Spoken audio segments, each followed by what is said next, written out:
Assalamualaikum everyone, it's me Tanim Ahmed. Welcome to my another vlog. So guys, আজকের ব্লগটি অনেক বেশি special হতে যাচ্ছে কারণ আজকে হচ্ছে কুরবানির ঈদ। গতকালকে চাঁদ রাতের ব্লগ দেখছেন আর এটা হচ্ছে আমার কুরবানির স্পেশাল ঈদ ব্লগ। আর এই ব্লগটিতে আমি কুরবানি ঈদে যা যা করি সব আপনাদেরকে দেখাবো। সো আপনারা এই ব্লগটি এনজয় করতে থাকেন এবং প্রথম থেকে লাস্ট পর্যন্ত দেখতে থাকেন। সো গাইস, এই যে হচ্ছে আমার ঈদের জামা কাপড়। আমি বেশি কিছু কিনিনি, একটা পাঞ্জাবি পায়জামা এবং একটা শার্ট প্যান্ট কিনেছি, আর গেঞ্জি কিনিনি। তারপরও একটা আমার গিফট পেয়ে গেছি।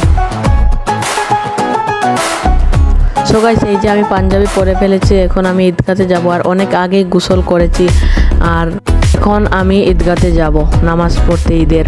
আর যা যা করি সব আপনাদের সাথে শেয়ার করব। Let's go. সো গাইস, ঈদের দিনের সুন্নত হচ্ছে সেমাই এবং পিঠা চাই মিষ্টিমুখ করা। আমি এখন মিষ্টিমুখ করতেছি সেমাই এবং পিঠা দিয়ে।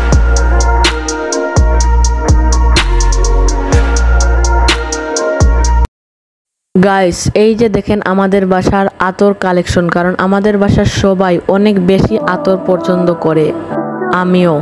তো গাইস, তারপরে আমি আতর মেখে ঈদগার দিকে রওনা দিব। আর গাইস, এখানে যতগুলো প্যাকেট দেখছেন সব কটির ভিতরে কিন্তু আতর রয়েছে। এই যে আপনাদেরকে আমি দেখাচ্ছি। তো গাইস, আমি ঈদে যা যা করেছি সব কিছু একটা ভিডিওর মাধ্যমে আপনাদেরকে দেখিয়ে দেই।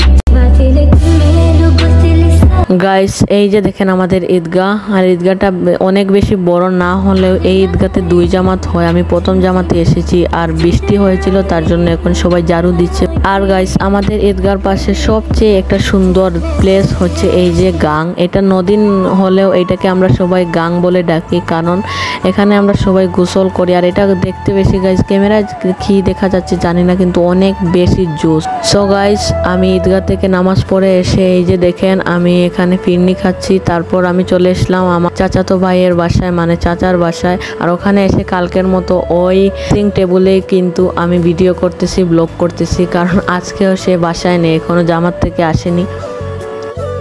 আর গাইস, আমি এখানে আসলে কিন্তু ব্লগ করতে পারিনি, শুধু এই রুমে এসেই ব্লগ করি। যা যা করি সব কিছু আপনাদেরকে দেখানো সম্ভব হয় না, একটু কিছু দেখা আমি চেষ্টা করি।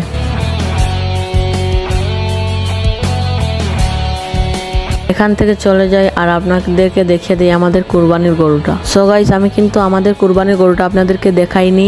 এই যে দেখেন আমাদের কুরবানির গরু। এটা ক্যামেরা কিভাবে দেখা যাচ্ছে জানি না, কিন্তু ওটা অনেক বেশি সুন্দর, মাশাআল্লাহ। এই গরু আমি কিন্তু তোর ভবিষ্যৎবাণী বলতে পারবো। কি দেখবি? হ্যাঁ।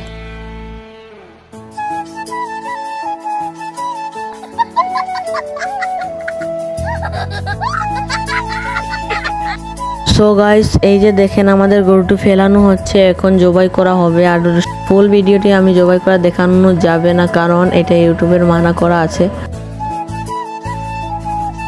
আর গাইস, আমি কিন্তু এখন বাসায় চলে এসেছি। এখন ঘুরতে যাব বন্ধুদের সাথে, কিন্তু মোবাইলটা নেওয়া হবে না, তার জন্য ব্লগও করা হবে না। ইনশাআল্লাহ আগামী ঈদে যখন বেড়াতে যাব ফোন নিয়ে যাব এবং ব্লগ করব। আর গাইস, আজকের মতো এখানেই দেখা হবে অন্য কোনো নতুন ব্লগে। ততক্ষণ পর্যন্ত ভালো থাকেন, সুস্থ থাকেন এবং আমার ব্লগটি এনজয় করতে থাকেন। আল্লাহ হাফেজ।